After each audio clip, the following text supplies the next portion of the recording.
ఇన్‌స్టాగ్రామ్‌లో పరిచయమైన బాలికను కిడ్నాప్ చేసి అత్యాచారం చేసిన నిందితుడికి కోర్టు 20 ఏళ్ల కఠిన కారాగార శిక్ష విధించింది. 2020లో సిద్దిపేట జిల్లా చేర్యాల మండలం ముస్తియాల గ్రామానికి చెందిన వెంకటస్వామి ఆమెను నమ్మించి మోసం చేశాడు. అప్పట్లో అనుకోకుండా వెంకటస్వామి మెసేజ్‌కు రిప్లై ఇచ్చిన బాలికను బెదిరించాడు. 2020 డిసెంబర్ 2న ఇంట్లో డబ్బులు తీసుకొని గట్కేసర్కు రావాలని లేదంటే మీ అమ్మను కిడ్నాప్ చేస్తానని బెదిరించాడు.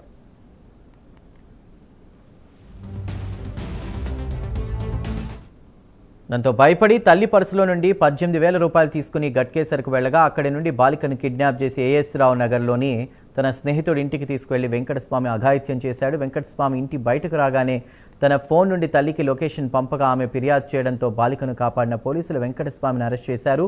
ఈ కేసు విచారించిన రంగారెడ్డి జిల్లా ప్రత్యేక ఫాస్ట్ ట్రాక్ ఫోక్సో కోర్టు నిందితుడికి 20 ఏళ్ల కఠిన కారాగార శిక్షతో పాటు 19,000 రూపాయల జరిమానా విధించింది. బాధితురాలికి 2 లక్షల రూపాయల నష్టపరిహారాన్ని చెల్లించాలని ఆదేశించింది.